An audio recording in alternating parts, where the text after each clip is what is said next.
10.2 billion USD camel milk products market, means including milk, milk powder, camel milk soap, camel milk chocolates, all including, all including roughly 10 billion USD.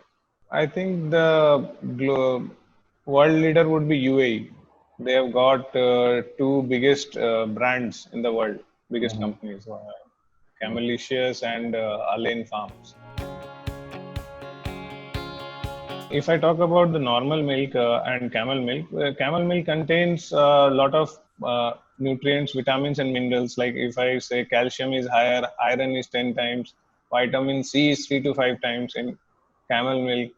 It contains immunoglobulins, which actually boost your immune system. It contains natural insulin, which can be actually absorbed by your body orally. And it contains about 52 units per liter of insulin. And it is easier to digest. People who are lactose intolerant or they have milk allergies, they can easily consume this milk. It's low in fat. And when I say it improves your immune system, you can relate it to many lifestyle disorders, like many diseases. Diabetes is there. One is arthritis is also, it is helpful in that also. Then lungs and kidneys, there are research paper which says that it's good for that also.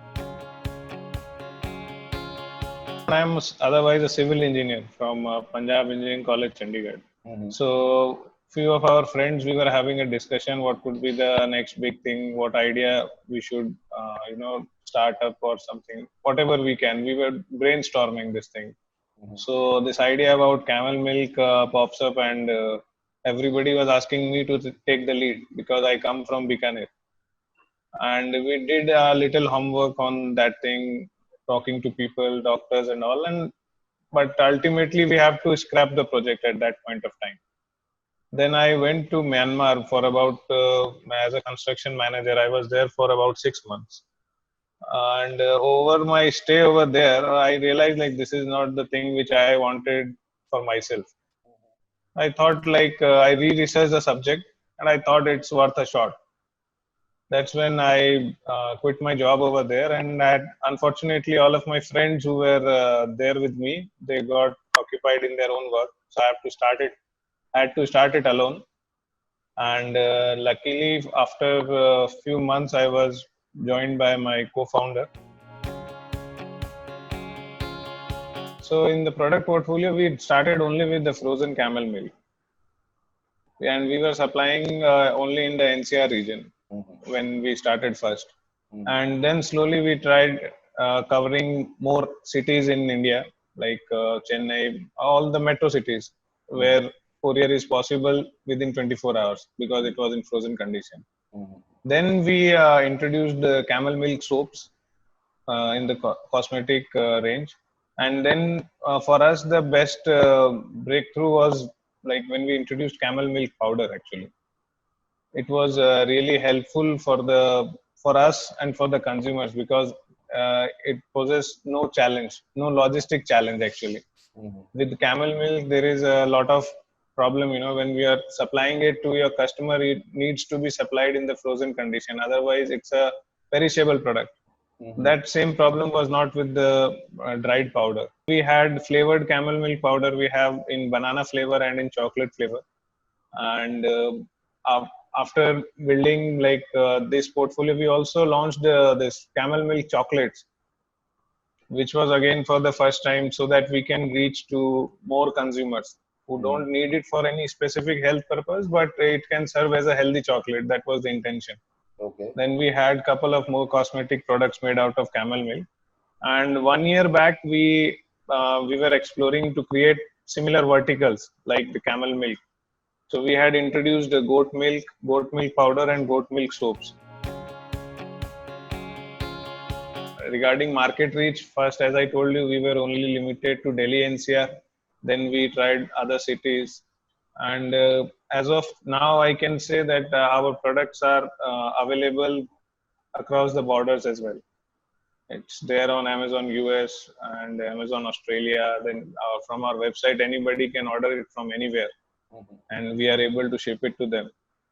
So that's how the means geographical jump which we had taken in these years. And in terms of procuring milk, so we were procuring about maybe 1,000 liters in a month or that sort of thing about 2 3 years back. 500,000 liters in a month. It was on a very smaller scale. But currently, before COVID, we were doing somewhere roughly about 2,000 liters in a day. So that was the thing which we have done, and we are sourcing our milk from different regions. We are sourcing it from Rajasthan. We are sourcing it from Gujarat as well. These both states have a camel population. Amul is a very big company with very deep pockets. It's like I cannot say like we will be able to survive if we have a head-on competition. But good thing for us, Amul is targeting the mass markets. Means like they are just higher shelf life products of camel milk. That is liquid camel milk, but it has a shelf life of 6 months. The UHT method and all. So that thing is actually good for a normal lifestyle user. Means like who cannot have other type of milk, he can have this Amul's camel milk. But what we are targeting is like people who are looking for the actual benefits of camel milk. We don't like if I am doing ultra high heat treatment. In that case, what happens? Some of the at the molecular level, some of the this thing vitamins or other things, the insulin, for example, it breaks down. Basically, the effectiveness of the milk comes down. So a person who is looking specifically camel milk for his or her health benefits, so they would like avoid having this Amul brand or any mass brand, bigger brand. Okay. That's where I think we have a window of opportunity over there. In the next 2 years, what I think is like as we have created ourselves for the camel milk, we will try to create more products which more public can consume it at a better prices, at a lower prices. And as we are our brand Advik is synonymous with camel milk, we want like our brand to be recognized with goat milk, colostrum powder, or similar products, whatever we are venturing into. We are planning to launch coconut milk powder and soya milk powder, which we are exploring right now. Another would be curcumin powder.